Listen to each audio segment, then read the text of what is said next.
Hello दोस्त, जेसी centre में आपका स्वागत है। आज का क्लास 10th लेसन नंबर 1 है। दोस्त, मैं राहुल कुमार आप लोगों के बीच में क्लास 10th के लेसन नंबर 1 में आया हूं। दोस्त, इस वीडियो में इस चैप्टर को ही ख़त्म किया जाएगा। दोस्त, आज के बाद ज़िंदगी में कभी अगर आप 10th क्लास या 10th क्लास से रिलेटिव कभी भी जाएंगे या पढ़ेंगे तो उस आज के बाद आपको कोई दिक्कत नहीं होने वाला है। दोस्त, सबसे पहले जानिए आज रासायनिक अभिक्रिया क्या है, क्योंकि चैप्टर का ही नाम है रासायनिक अभिक्रिया और समीकरण। तो सबसे पहले रासायनिक अभिक्रिया जानिए। तो कहा जाता है जब दो अलग अलग पदार्थ के जोड़ेंगे तो तीसरा जो पदार्थ बनी वो दोनों गुणा से अलग हुई, यानी रासायनिक अभिक्रिया का हटे तो जब दो या दो से अधिक पदार्थ आपस में मिलकर एक या एक से अधिक नए पदार्थ का निर्माण करता है तो उसे रासायनिक अभिक्रिया कहते हैं। यानी जब दो पदार्थ आपस में मिली तो एक नया पदार्थ बनाई और वो नया पदार्थ है दोनों अलग अलग पदार्थों से का हुई अलग हुई। यानी हीमा बाटे हाइड्रोजन और हीमा है ऑक्सीजन, दोनों गैस हटे। ये भी गैस है आपका, ये भी गैस है, और दोनों जब गैस को आपस में जोड़ेंगे तो जो बनेगा आपका जल। ये है बाबू आपका लिक्विड। यानी दो जब गैस को मिलाए तो हमारा तीसरा जो पदार्थ बनल एक के बोलते हैं जल, यानी लिक्विड है। तो जब है दोनों पदार्थ आपस में जुटा ताटे तो के बोलेला अभिकारक, इसको बोलते हैं अभिकारक। यानी रासायनिक अभिक्रिया में जौन पदार्थ भाग लेता वो तो हो गया अभिकारक, और जो नायिका पदार्थ बनताटे एक बोलते हैं उत्पाद, और कोई कोई बोलता है इसको प्रतिफल। तो दोस्तों, रासायनिक अभिक्रिया में जौन पदार्थ भाग लेता है उसको बोलते हैं अभिकारक, और जो नायिका पदार्थ बनता है उसको बोलते हैं हम उत्पाद। यानी रासायनिक अभिक्रिया में भाग लेने वाले पदार्थ को अभिकारक और नया बना पदार्थ को बोलते हैं उत्पाद। तो दोस्त, रासायनिक अभिक्रिया का कुछ गुण है यानी लक्षण है, उसके बारे में हम जान ले। आखिर रासायनिक अभिक्रिया कराने पर होता क्या है, तो सबसे पहले जानिए रंग में परिवर्तन, अवस्था में परिवर्तन, तापमान में परिवर्तन और गैसों में उत्सर्जन। उत्सर्जन मतलब होता है निकास, उत्सर्जन मतलब क्या होता है निकास। तो दोस्तों, मुझे आशा है कि आप लोगों को पूर्ण रूप से समझ में आएगा। चलिए स्क्रीनशॉट ले लीजिए। दोस्त, जब दो या दो से अधिक पदार्थ आपस में मिलता है और एक नया पदार्थ बनाता है तो उसे बोलते हैं रासायनिक अभिक्रिया। लेकिन जब दो पदार्थ आपस में मिलल और तीसरा का नायिका पदार्थ बन गए तो ये दोनों के गुण से अलग होकर गुण हुई। यानी जब दो पदार्थ आपस में मिलल तो के बोले हम अभिकारक, और जो नायिका पदार्थ बनल ओके बोले हम उत्पाद। तो दोस्त, रासायनिक अभिक्रिया के दैनिक जीवन में उपयोग कहाँ कहाँ होता है थोड़ा देखिए। तो भोजन का पचना, यानी भोजन जो पचेला शरीर में वो हटे तो हर रासायनिक अभिक्रिया। सांस लेवेला यानी श्वसन का जो क्रिया होता है वो तो हटे रासायनिक अभिक्रिया। लोहा पर जंक लगना, यानी लोहा के कौन वस्तु बाटे ओकरा ऊपर जंक लागत हटे, यानी तो हर कौन अभिक्रिया हटे रासायनिक अभिक्रिया। अब देखिए दही का बनना, यानी दूध जब दही में बदलत हटे वो तो हटे रासायनिक अभिक्रिया। एक कहावत है, रख हौसला वो मंजर भी आएगा, अरे प्यासे के पास तो समंदर चलाएगा। थक के ना बैठना वो मंजिल के मुसाफिर, अरे मंजिल भी मिलेगी और मिलने का मजा भी आएगा। दोस्त, इसको स्क्रीनशॉट लीजिए। फिर अगले टॉपिक पे आते हैं।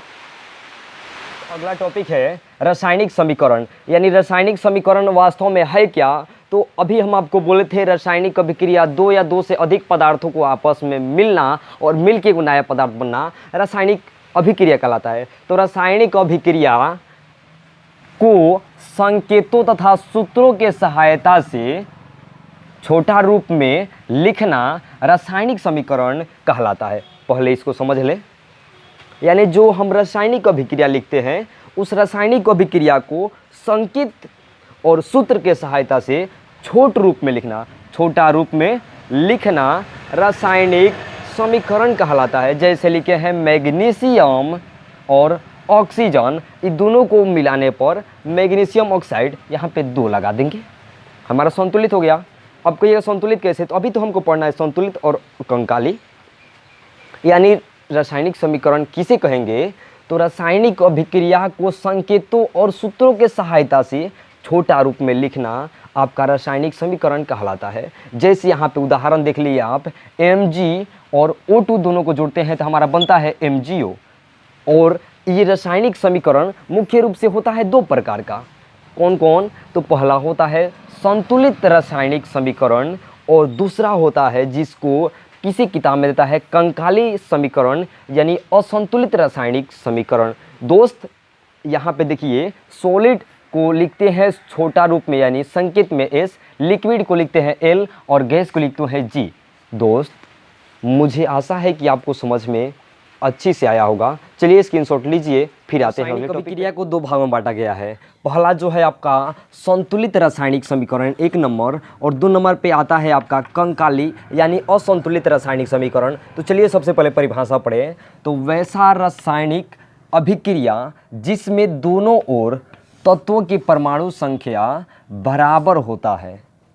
अर्थात सबसे पहले हम समझ जाएं कि वैसा रासायनिक अभिक्रिया जवना में दोनों ओर तत्वों के संख्या, दोनों ओर के मतलब अभिकारक और हेने हो गए हमारे उत्पाद, तो अभिकारक के परमाणु संख्या और उत्पाद के परमाणु संख्या दोनों आपस में जब बराबर हुई तो के बोले हम संतुलित रासायनिक समीकरण। दूसरा है जो आपका कंकाली, कंकाली के मतलब होला असंतुलित यानी बराबर ना हो। तो वैसा रासायनिक समीकरण जिसमें दोनों ओर, वैसा रासायनिक समीकरण जिसमें दोनों ओर तत्वों की परमाणु संख्या बराबर नहीं होता है उसे बोलते हैं असंतुलित रासायनिक समीकरण। जैसे Mg+O2, हिमा ऑक्सीजन 2 गो है, हिमा ऑक्सीजन 1 गो है, हिमा Mg मैग्नीशियम 1 गो है तो हिमा 1 गो है। देखिए यहाँ पे ऑक्सीजन का संख्या दोनों बराबर नहीं है यानी असंतुलित यानी कंकाली है। हिमा देखिए तो H2+O2 हाइड्रोजन के परमाणु संख्या 2, ऑक्सीजन के परमाणु संख्या 2, लेकिन यहाँ पे हाइड्रोजन के परमाणु संख्या 2 और हेकर बाटे 1, और यहाँ पे है आपका 2 2 4, तो यहाँ पे भी लगा दीजिए 2, आपका हो गया हाइड्रोजन 4 गो, ऑक्सीजन 2 गो। यहाँ पे Mg 2 गो है तो Mg 2 गो है, ऑक्सीजन 2 गो है तो ऑक्सीजन 2 गो है। तो यानी हम सबसे छोटा सा अपना परिभाषा में जान जाए कि वैसा रासायनिक समीकरण जिसमें दोनों ओर तत्वों की परमाणु संख्या बराबर होता है तो संतुलित, और बराबर नहीं होता है तो असंतुलित। हम परिभाषा के साथ जाने, वैसा रासायनिक समीकरण जिसमें दोनों ओर तत्वों की संख्या बराबर हुई ओके बोले हम संतुलित रासायनिक समीकरण, और वैसा रासायनिक समीकरण जिसमें दोनों ओर तत्वों की संख्या बराबर नहीं होगा उसे बोलेंगे असंतुलित रासायनिक समीकरण। जैसे उदाहरण, एक एक उदाहरण में समझ जाइए। अगर हम लिख रहे हैं कहीं पे H2+O2 = H2O, ये आपका है कंकाली रासायनिक समीकरण। लेकिन जब इसको हम संतुलित करेंगे यानी 2 यहाँ पे लगाएंगे और 2 इधर लगाएंगे तो आपका ये हो गया संतुलित रासायनिक समीकरण। यानी दोनों ओर तत्वों की संख्या बराबर है तो संतुलित, और जब बराबर ना होगा तो आपका क्या हो जाएगा, असंतुलित। चलिए स्क्रीनशॉट लीजिए, फिर अगले टॉपिक पे आते हैं। अगला टॉपिक है रासायनिक अभिक्रिया का प्रकार। पहला है आपका संयोजन अभिक्रिया, यानी संयोजन अभिक्रिया क्या है, तो इस अभिक्रिया में 2 या 2 से अधिक पदार्थ आपस में मिलकर एक या एक से अधिक नए भिन्न गुण वाला पदार्थ का निर्माण करता है, उसे बोलते हैं रासायनिक अभिक्रिया। और कौन सा रासायनिक अभिक्रिया, तो संयोजन रासायनिक अभिक्रिया। जैसे हम लिखे हैं H2+O2, 2 गो जब आपस में मिला, ये भी गैस है ये भी गैस है, और जब ये दोनों आपस में मिला दोनों गैस तो हमारा जल का निर्माण हुआ। किसका निर्माण, जल का। यहाँ पे है कार्बन और ऑक्सीजन, ये जब दोनों को आपस में जलाया गया यानी कोयला को ऑक्सीजन के संपर्क में जलाए तो हमारा बना कार्बन डाइऑक्साइड, यानी कोयला का क्या हुआ, दहन हुआ। अर्थात अपना भाषा में जान जाइए, वैसी रासायनिक अभिक्रिया जिसमें 2 या 2 से अधिक पदार्थ आपस में मिले और मिलकर एक नया पदार्थ बना दे उसे बोलते हैं संयोजन अभिक्रिया। तो दोस्त चलिए स्क्रीनशॉट लीजिए, फिर अगला टॉपिक पे आते हैं। वीडियो में हम तनी से कहल चाहता नहीं कि हम अपन एगो किताब लिख ले बानी जेसी सेंटर ऑफ साइंस। तो जेसी सेंटर ऑफ साइंस में भाई तहनी के 10th क्लास के विज्ञान बाटे, 10th क्लास के विज्ञान आखिर में करत का बाटे, तो सब्जेक्टिव ऑब्जेक्टिव और VBI जितना क्वेश्चन बाटे सब में अपलोड कर ले बानी यानी लिख ले बानी।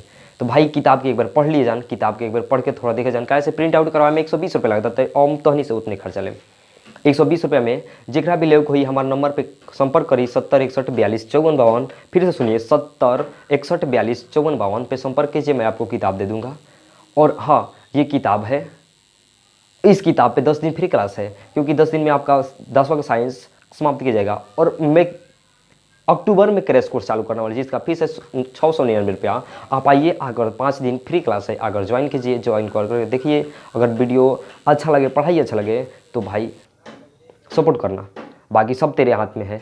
जय हिंद।